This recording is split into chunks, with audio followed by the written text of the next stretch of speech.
শুভ সন্ধ্যা। আপনারা দেশ ও বিদেশ থেকে যে বা যারা আমাদের আলোচিত বিশ্বনাথ লাইভের পর্দায় আছেন, আপনাদের জানাই সাদর সম্ভাষণ। আমি আপনাদের সাথে আছি, কবি এসপি শেবু। আপনাদের জীবনে ঘটে যাওয়া ভুতুড়ে ও হরব কাহিনী শেয়ার করুন আমাদের চ্যানেলে। আজ হ্যালোউইন ডে উপলক্ষে হন্টেড বাই আলোচিত বিশ্বনাথ ভুতুড়ে লাইভ।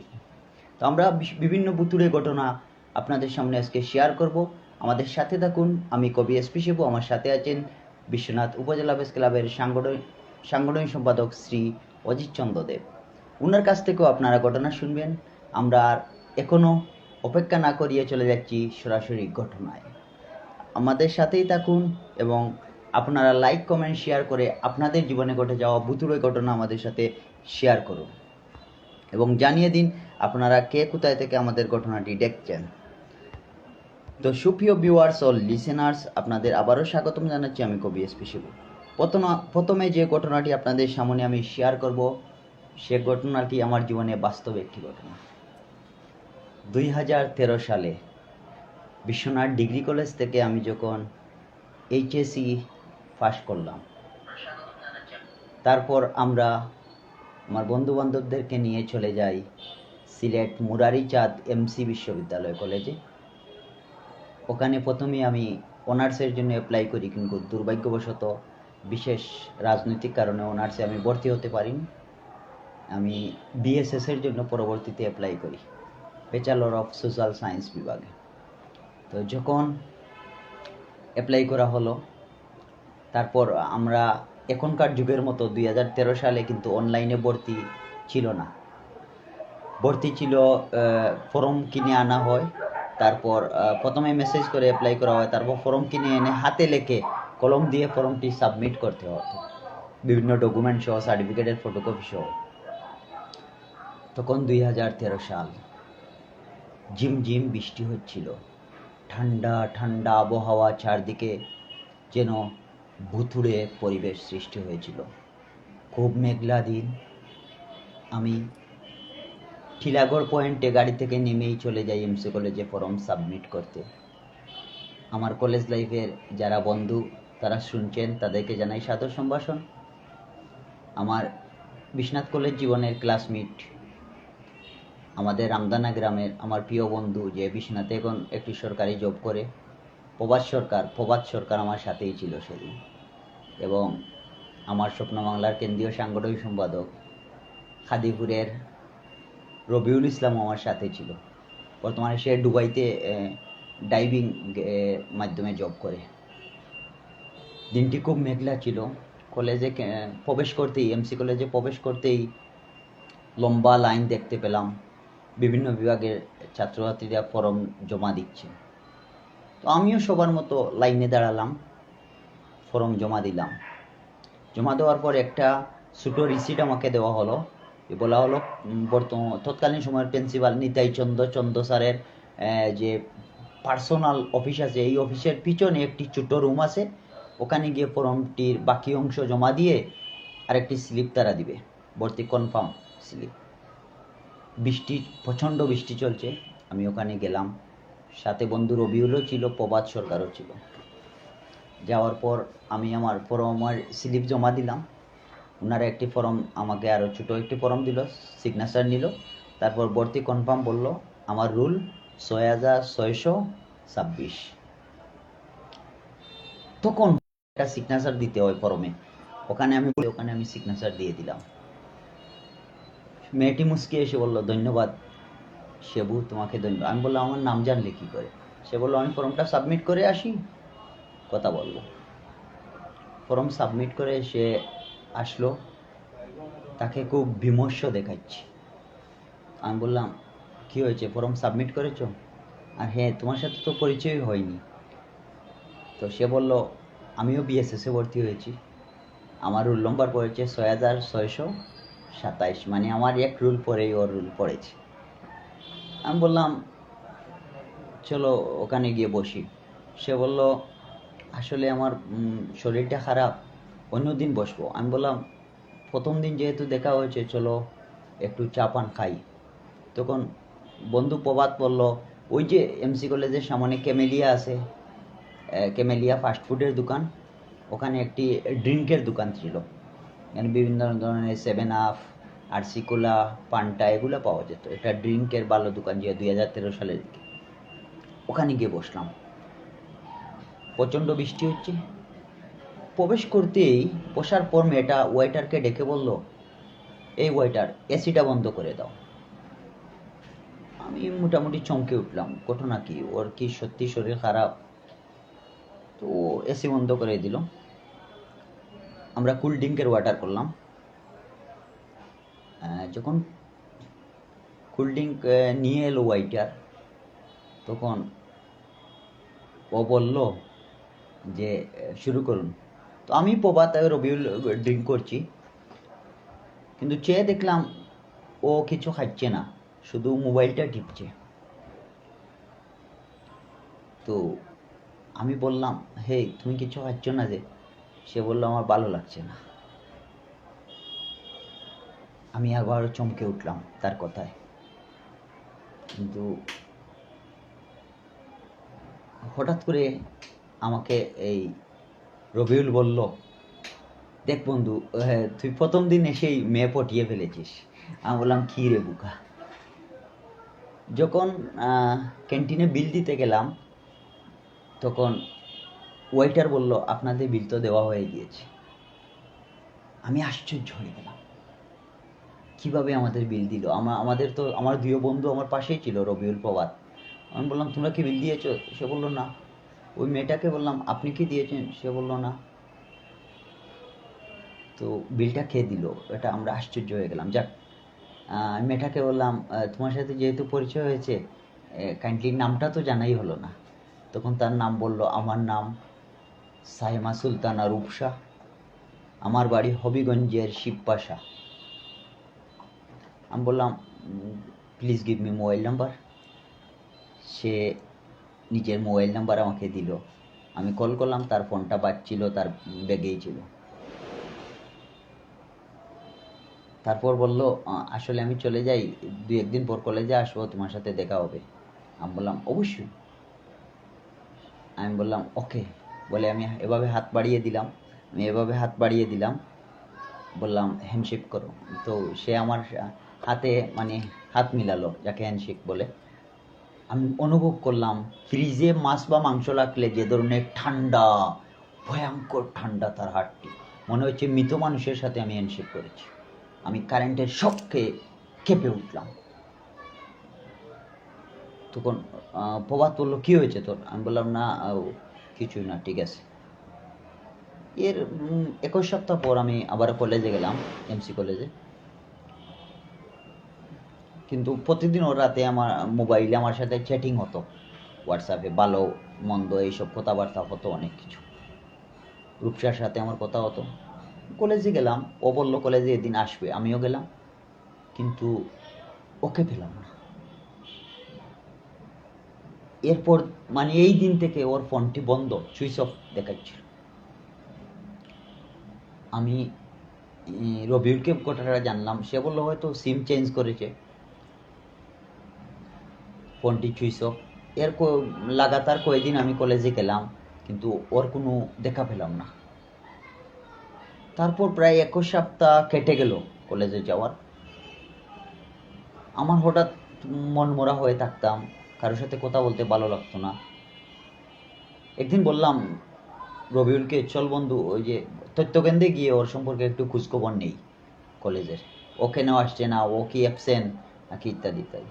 তথ্যকেন্দ্রে গিয়ে যখন ওখানে একজন ম্যাডামকে পেলাম, আমি বললাম যে, ম্যাডাম, আমার এক ক্লাসমেটকে সম্পর্কে আমি তথ্য জানতে চাচ্ছি, যে 6627 নং রুল, আমার তো 6626, তো 27 নং রুলে যে আমার বান্ধবীটি ভর্তি হয়েছিল, সাইমা সুলতানা রূপসা, ওর একটু তথ্য দেন।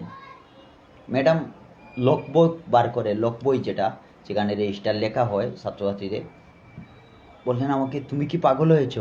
এই নামে কেউ তো কলেজে ভর্তি হয় নাই কোনো দিন, এটি ফাঁকা রয়েছে।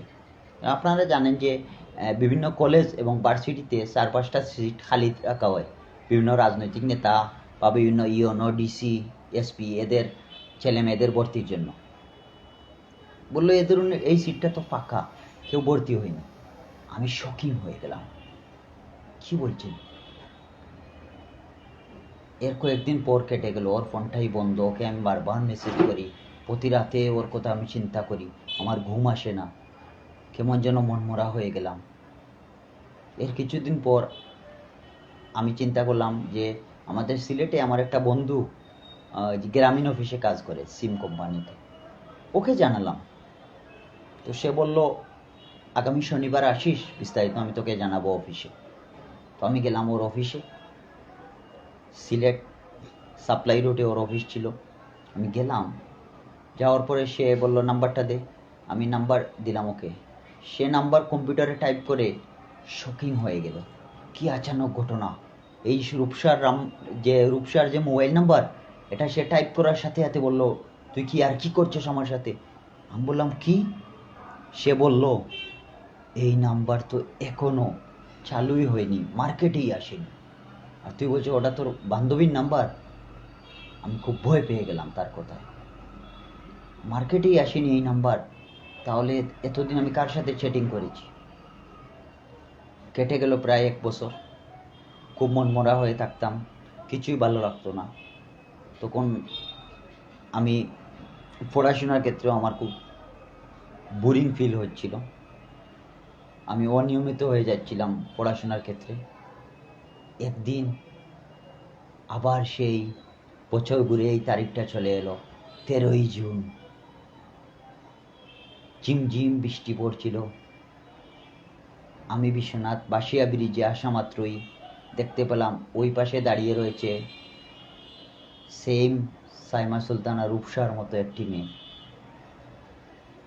আমি প্রথমে শকিং হলাম, কিন্তু ওর পোশাক দেখে আমার বিশ্বাস হচ্ছিল না ও সে হতে পারে কি না।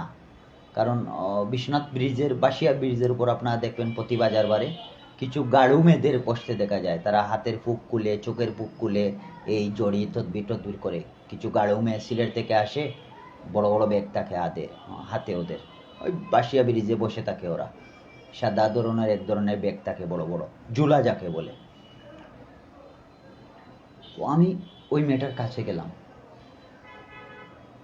গিয়ে নিশ্চুপ দাঁড়িয়ে রইলাম।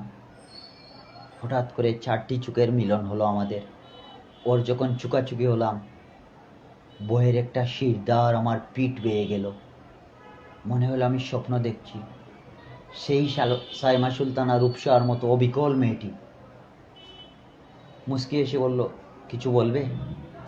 আমি বললাম না, আসলে তোমাকে যেন চেনা চেনা মনে হচ্ছে। সে বলল আমার নাম সুস্মিতা, আমি এইসব কাজ করি, এই মানুষের হাতের বা পায়ের পুকটুকে সেই সিঙ্গা টেঙ্গা লাগাই। আসলে টিকটিক এই শব্দ করছে, ঘটনাটা আপনারা কাল্পনিক মনে করবেন না, বাস্তব ঘটনা।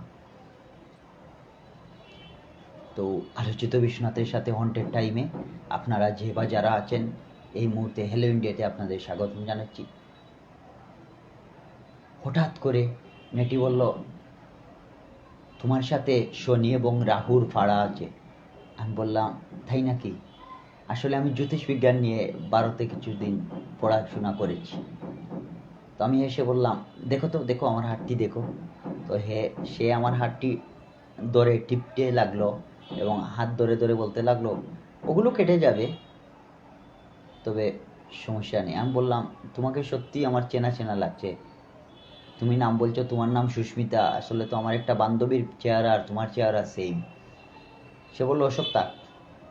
তো আমাকে সে 2টো পাথর দিল, মনে হলো এগুলো নাগমণি দিয়েছে, কারণ ওই পাথরগুলো খুব ঠান্ডা। পাথরগুলো আমার কাছে আছে, আগামী পর্বে লাইভে আপনাদের পাথরগুলো প্রদর্শন করব। খুব ঠান্ডা এবং নীল রঙের। আমি বললাম এগুলো কেন? সে বললো গলায় বেঁধে দিও, তোমার কোনো বিপদ আসবে না। আমি বললাম ঠিক আছে। বলে আমি মানিব্যাগ থেকে 100 টাকার একটা নোট তার হাতে গুঁজে দিলাম। সে বলল টাকাটা কি না দিলেই হবে না? আমি তোমাকে নিজের মানুষ, নিজের পছন্দর মানুষ মনে করে আমি গিফট করেছি। আমি বললাম তুমি কি টাকা নিবে না? সে বলল প্রয়োজন নেই, তবে যেহেতু তুমি দিয়েছো শখ করে আমি রেখে দিচ্ছি। আমি বললাম কিছু খেয়েছো, সকাল হয়েছে? সে বলল, ওই তো বিকালেই গিয়ে নাস্তা করবো। আমি বললাম না, চলো কিছু খেয়ে নিই। সুপ্রিয় ভিউয়ার্স এবং লিসেনার্স, যে বা যারা আলোচিত বিশ্বনাথ থেকে শুনছেন, তাদেরকে তাদের অবশ্যই স্মরণ আছে বিশ্বনাথ পাশিয়া ব্রিজের সোজা একটি রেস্টুরেন্ট ছিল, বর্তমানে বনফুল যেটা, এটার নাম ছিল আল মক্কা রেস্টুরেন্ট। বিশ্বনাথের দুইজন সিনিয়র সাংবাদিক এই রেস্টুরেন্টের মালিক ছিলেন তখন। আমি নাম বলবো না, আপনারা চিনে যাবেন। এই রেস্টুরেন্টের মালিক বিশ্বনাথের দুজন সিনিয়র সাংবাদিক ভাই ছিলেন। আমি বললাম চলো, ওকে নিয়ে আল মক্কা রেস্টুরেন্টে প্রবেশ করলাম, বসলাম। সে বললো আমার খেতে কিছু ভালো লাগছে না। আমি বললাম খেয়ে নাও। বলে নান রুটি এবং চিকেনের অর্ডার দিয়েছিলাম। সে বললো আমি তো চিকেন খাই না। আমি আবারও শকিং হয়ে গেলাম। তারপর ডাল দিয়ে সে খেলো, দুটি রুটি খেলো। মনে হচ্ছিল সে প্রচণ্ড ক্ষুধার্ত। তড়িঘড়ি করে দুটি রুটি খেলো। আমার সেদিন একটা কাজ ছিল বলে তার কাছ থেকে বিদায় নিয়ে চলে আসি। কিন্তু রাতে আমি ঘুমাতে পারিনি। স্বপ্নে বারবার তার মুখছবি আমার চোখের সামনে ভেসে উঠে। মনে হচ্ছিল আমার কলেজ বান্ধবী সেই সাইমা সুলতানা রূপসার প্রতিকৃতি এই মেয়েটা। এর কিছুদিন পর রবি অথবা বুধবার হবে বিশ্বনাথে আসলাম। এসে পাশিয়া ব্রিজে ওই ধরনের মেয়েদের আমি দেখতে পেলাম, গাঢ় মেয়েদের। তো আমি বললাম, এই তোমাদের যে একটা মেয়ে আসতো, ওই যে সুস্মিতা নাম, ও কোথায়? তখন তারা বলল, এই নামে তো কাউকে আমরা চিনি না। আমি আবারও শকিং হয়ে গেলাম তাদের কথায়। তাহলে ও খেয়েছিল। কিন্তু কেটে যায় বহুদিন, বহু বছর। ওর সাথে আমার আর দেখা হচ্ছিল না, হবে এটাই চিন্তা করতেছিলাম। কিন্তু হঠাৎ করে 2018 সালে আমি একটি ট্রেনিংয়ের জন্য সিলেট আখালি ক্যান্টনমেন্টে গিয়েছিলাম। ওখানে ট্রেনিং চলাকালীন সময়ে রাতের বেলা আমি যেন কারো উষ্ণ নিঃশ্বাসের শব্দে ঘুম ভেঙে গেল। আমি প্রথমে লাইট দিয়ে চতুর্দিকে লাইটের আলো দিয়ে দেখার চেষ্টা করলাম কে, কিন্তু আমি কাউকেই দেখতে পেলাম না।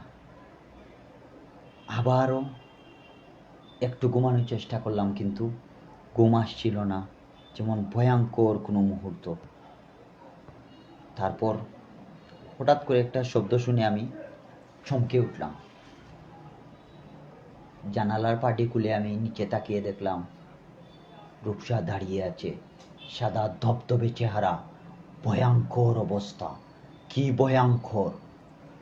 আমি কেঁপে উঠলাম, চিৎকার দিয়ে উঠলাম। আমার সহকর্মী ব্যাটালিয়ন অফিসাররা বলল, কি হয়েছে? আমি যেন বাসা হারিয়ে ফেলেছি, কথা বলতে পারছিলাম না। তারপরও কিছুদিন কেটে যায়, আমি ট্রেনিং থেকে সুস্থ মতে চলে আসি, কিন্তু ওর সাথে আর দেখা হচ্ছিল না। তারপর 2021 সালে আমি ডিপ্লোমা কোর্স কমপ্লিট করার জন্য কুমিল্লা রুরাল একাডেমি, পল্লী উন্নয়ন সমবায় একাডেমি, কুমিল্লা বার্ডে গিয়েছিলাম। তখন আমার যেদিন প্রথমে ক্লাসের ট্রেনিংয়ে যাই, সেদিন যেতে যেতে রাত 12টা বেজে যায়। ক্যান্টিনে গিয়ে বললাম, ক্যান্টিনে একজন ছিলেন, ওনার নাম সালামত ভাই। তো ওনাকে বললাম, ভাই খাবার দাবার কিছু আছে? সে বলল, আছে, খেয়ে যাও, মানে একজনের মতো খাবার হবে। আমি কিন্তু খাওয়া দাওয়া শুরু করতেই না করতে হঠাৎ করে দেখতে পেলাম কুমিল্লা বার্ডের ক্যান্টিনের পাশেই হেঁটে যাচ্ছে সাইমা সুলতানা রূপসা। সাদা সেলোয়ার কামিজ পরা, ভয়ঙ্কর সুরত তার, বিশাল আকৃতি। মনে হচ্ছে যেন সে আমাকে গিলে খাবে। কটমট রাগ দেখাচ্ছে আমার সাথে। আমি আবারও ক্ষেপে উঠলাম। এ সময় আমাকে আমার পাশ থেকে আমার এক বন্ধু, ওর নাম পপি, ওই ঢাকা ক্যান্টনমেন্টের ব্রিগেডিয়ার জাহাঙ্গীরের স্ত্রী, সেও ট্রেনিংয়ে এসেছে। আমাকে বললো, সেবু কী হয়েছে তো? আমি বললাম, না ঠিক আছে। আমি যেমন এক আশানক ঘটনা তাকে দেখলাম। কেটে গেল অনেক দিন, চলে আসলো 2023 সাল। আপনারা জানেন 2023 সালে বিশ্বনাথের 5টি ইউনিয়ন নির্বাচন ছিল। তো আমি অলংকার ইউনিয়নে একজন চেয়ারম্যানের সাথে নির্বাচনে ওনার পেশ সচিব ছিলাম। একটু কাগজপত্র নিয়ে ওনার সাথে আমি সিলেট গিয়েছিলাম। আসতে বেশ রাত হয়ে গেল। আমরা লালাবাজার হয়ে বাল্কির রাস্তা হয়ে যখন টেংরা বটের তোল বাজারে আসলাম, এই টেংরা বটের তোল বাজারে তখন প্রচণ্ড ঝুম বৃষ্টি শুরু হয়ে গেল। রাস্তার উপর দেখতে পেলাম বিশাল বড় এক মাগুর মাছ রাস্তায় এভাবে লাফাচ্ছে। চেয়ারম্যান বললেন, যাও ওটাকে ধরে নিয়ে আসো, বাড়িতে নিয়ে রান্না করে খাবো। চেয়ারম্যান প্রার্থী যিনি ছিলেন। তো আমি বললাম, ভাই আমার ভয় করছে। তিনি বললেন, কিসের ভয়? এই নাও ব্যাগ, ধরে নিয়ে আসো। আমি মাগুর মাছটিকে জাপটে ধরলাম। এ সময় আমার বন্ধু সিলেটের সাংবাদিক সুফিয়ানও ছিল আমার সাথে, বর্তমানে ইউকেতে আছে। মাগুর মাছটিকে ধরে নিয়ে আসলাম, এসে গাড়িতে উঠলাম। তিনি বললেন, যাওয়ার সময় এই টেংরা আশপাশে কয়েকটা বাড়ির কিছু নেতার সাথে দেখা করে যাব, যেহেতু আমি প্রার্থী। আমি বললাম, চলো। গাড়ি বটের তোল বাজারে রেখে ওনার সাথে হাঁটতে লাগলাম। হাঁটতে হাঁটতে কয়েকটা বাড়িতে গণসংযোগ শেষে আমরা টেংরা রথবাড়ি বাজারে আসলাম। রাতই সময় 3টা নাগাদ হবে। ঝিমঝিম বৃষ্টি পড়ছে, ঝিঝি পোকার শব্দ, চারদিকে শরীরের রুম হারা হয়ে যায়। হঠাৎ করে ঝনঝন ঝনঝন ঝনঝন আওয়াজ শুনতে পেলাম। টেংরা রথবাড়ি সেই ভয়ঙ্কর বাজারটি যেন আবার জলযন্ত্র হয়ে উঠল। ব্রিটিশ আমলে যেভাবে বাজারটি ছিল সেভাবে হয়ে উঠল। আমি ওই চেয়ারম্যান প্রার্থী মহোদয়ের হাত চেপে ধরলাম, বললাম, ভাই আমার ভয় করছে। তিনি ধ্যান দিয়ে বসে থাকলেন। হঠাৎ করে দেখতে পেলাম একটি ঘোড়ার গাড়ি, রথ গাড়ি যাকে বলে, এই রথবাড়ি বাজারের উপর দিয়ে উড়ে উড়ে উড়ে উড়ে যাচ্ছে। ভয়ঙ্কর সেই ঘোড়ার গাড়ি।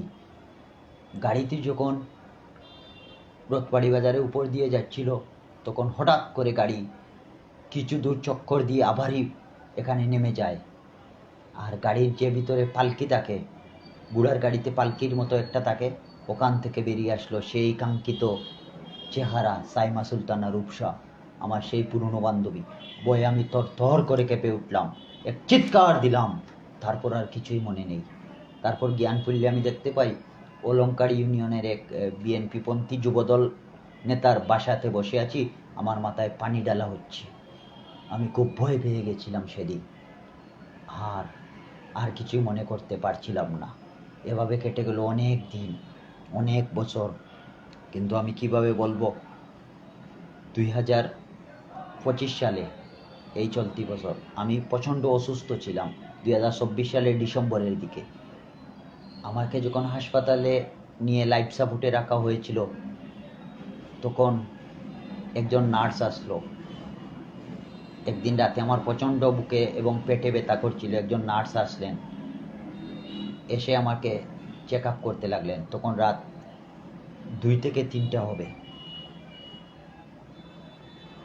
আমার আত্মীয় স্বজনের মধ্যে আমার আঙ্কেল ছিলেন, আমার একটা বন্ধু ছিল, নাম সাদ্দাম, বর্তমানে দুবাই আছে, কাতার আছে। সে আমার পাশেই ছিল। আর আমার খালাতো ভাই ছিল। নার্স আমাকে চেক করছিল। হঠাৎ করে নার্সের মুখের যে নেকআপ বা মাস্ক, ওটা খুলে যায়। আমি ভয়ে চমকে উঠি। এটা সেই সাইমা সুলতানা রূপসা আমার সামনে দাঁড়িয়ে আমার হাতে আলতো করে স্পর্শ করে বলল, বেঁচে গেছো তুমি, কিন্তু চাইলেও তোমার কোনো ক্ষতি করতে পারিনি, কারণ মন থেকে তোমাকে ভালোবেসে ফেলেছিলাম। আজ তোমার অসুস্থতার খবর শুনে আমি চলে এসেছি, বেঁচে যাবে তুমি, চিন্তা করো না। তার এই কথাগুলো আজ আমার কানে জিনজিন জিনজিন করে বাজছে। সকাল হলেই আমি একজন নার্সকে জিজ্ঞাসা করলাম, ওর নাম হামিদা। আমি বললাম, এই হামিদা, তোমাদের ওখানে কি এই গতকালকে রাতে যে নার্স আমার সাথে দেখা করতে এসেছিল, ও কোথায়? সে বললো, রাতে তো কোনো নার্স আসেনি, বরং ডাক্তারদের ব্রাদার যাকে বলা হয়, মানে পুরুষ ডাক্তার, ওনারা 2জন এসেছিলেন। তোমার পেটে প্রচণ্ড ব্যথা করছিল তখন। আমিও এসেছিলাম, বাট কোনো নার্স তো আসেনি। আমরা তো ছিলাম 3 জন। তখন ভয়ে আমার শরীরটা শিহরিত হয়ে যায়। তারপর থেকে আজ পর্যন্ত আমি সাইমা সুলতানা রূপসার সাথে আর আমার দেখা হয়নি। আপনারা ঘটনাটা যে বা যারা শুনে থাকবেন, ঘটনাটি বাস্তব, ভৌতিক হলেও ঘটনাটা বাস্তব। খুব ভয়ঙ্কর পরিবেশ ছিল সেদিন। আবার যদি ওর সাথে আমার দেখা হয়ে যায়, ওকে আমি জিজ্ঞাসা করব যে কোনো বিষয়ে এবং তথ্য জানতে চাইব, ও কেন এখনও আমার পিছু ছাড়ছে না। আপনাদের সাদর সম্ভাষণ। আলোচিত বিশ্বনাথ লাইভ পেজের সাথে বিশ্বনাথ লাইভ পেজের সাথে যে বা যারা যুক্ত আছেন তাদেরকে সাদর সম্ভাষণ জানাই, ধন্যবাদ। তবে আমি আমার প্রথম ঘটনা শেষ। আমি আরও ছোটো ছোটো 2টি ঘটনা বলবো আপনাদের সামনে। ছোটো ছোটো যে 2টি ঘটনা আপনাদের সামনে বলবো, 2টি নয় 3টি। সেই ঘটনাগুলো বিশ্বনাথ পৌরসভার 9 নং ওয়ার্ডে ঘটেছে। তো সঙ্গত কারণে আমি স্থানগুলোর নাম পুরোপুরি বলছি না।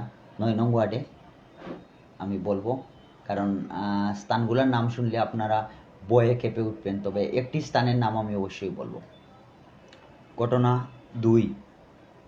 ঘটনাটি বিশ্বনাথ পৌরসভার 9 নং ওয়ার্ডে ঘটেছে। যিনি আমাকে বলেছেন তিনি একজন সিএনজি চালক, ড্রাইভার। তিনি একদিন রাতে সিএনজি চালিয়ে যাচ্ছিলেন। হঠাৎ করে তিনি ব্রিজের সামনে বামন আকৃতির ভয়ঙ্কর একজন মানুষকে দেখতে পান। শরীরের লুমস, চোখগুলো বড় বড়। বলছে, কি রে, রাতে সিএনজি চালাস, তোকে আজ ধরব। তিনি চিৎকার দিলেন। সাথে সাথে গ্রামের মানুষরা বেরিয়ে আসেন। এই 9 নং ওয়ার্ডে কয়েকদিন আগে ঘটেছে। গ্রামের মানুষ বেরিয়ে আসেন এবং সিএনজি ড্রাইভারকে উদ্ধার করেন ভীত সন্ত্রস্ত অবস্থায়। সে কাঁপতেছিল, শুধু কাঁপতেছিল আর বলতেছিল আমাকেও মেরে ফেলবে। তারপর তৃতীয় ঘটনা যেটি, এটি 9 নং ওয়ার্ডের পৌরসভার। এই 9 নং ওয়ার্ডে যিনি আমাকে ঘটনাটি বলেছেন তার নাম সঙ্গত কারণে বলছি না। তিনি বললেন তিনি একটি বাড়ি থেকে বের হয়ে রাত 3টার দিকে ধূমপান করতে করতে আসছিলেন। হঠাৎ করে তার সিগারেটটি নিমে গেল। তিনি সামনে তাকিয়ে দেখতে পেলেন ডানা মেলা খুব বড় একটি রাজহাঁস তার দিকে তেড়ে আসছে। এ সময় রাত 3টা কি 4টা হবে। তিনি চিৎকার দিয়ে পুকুরের পানিতে পড়ে গেলেন। পড়ার সাথে সাথে তার পা ধরে কে যেন টানতে থাকলো। তিনি নিঃশ্বাস বন্ধ করে প্রায় মরার উপক্রম হলেন। এমন সময় দূরবর্তী মসজিদ থেকে আজানের শব্দ আসলো ভেসে, আর শব্দের সাথে সাথে তিনি পুকুরের পাড়ের দিকে তিনি সেন্স হারালেন, অজ্ঞান হয়ে গেলেন। সকালে মানুষ তাকে উদ্ধার করেছে এবং মেডিকেলে নিয়ে তাকে সুস্থ করা হয়। আর পঞ্চম ঘটনা যেটি, সেটি এই পৌরসভার 9 নং ওয়ার্ডে ঘটেছে, নকেগালি নামক স্থানে। এই যে নকেগালি বাজার আছে, ওখানে অনেক দিন আগে নকেগালি বাজারে এখনকার মতো আধুনিক দোকানপাট ছিল না। তখন ছোটো একটি দোকান ছিল। সেই দোকানে হারিকেনের আলো জ্বালিয়ে বেচা কেনা হতো। দোকানিরা প্রায় সময় দোকানে থাকতেন। হঠাৎ করে এই দোকানি বা ওই ব্যক্তি তিনি দেখতে পেলেন যে খুব ভয়ঙ্কর অবস্থায় তার দোকানের বিস্কুটগুলা খেয়ে নিচ্ছে চাপটে। তিনি হারিকেনের আলোটা একটু বাড়িয়ে দিলেন। দেখতে পেলেন 5 থেকে 6টি বড় বড় বিড়াল তার দোকানের বিস্কিটগুলা খেয়ে নিচ্ছে। তিনি চিৎকার দিলেন এবং বিড়ালকে তাড়িয়ে দিলেন। না, তার চিৎকার শুধু চাউন্টই হলো না, শুধু মুখ হাঁ করতে পারলেন তিনি। বিড়ালকে তাড়িয়ে দিলেন, আবার ঘুমাচ্ছেন, কিন্তু আবারও বিড়াল এসে তাকে ডিস্টার্ব করা শুরু করে। 1টা নয় 2টা নয়, বড় বড় বিড়াল, ভয়ঙ্কর আকৃতির বিড়াল। তারপর তিনি আবারও বিড়ালকে তাড়িয়ে দেন।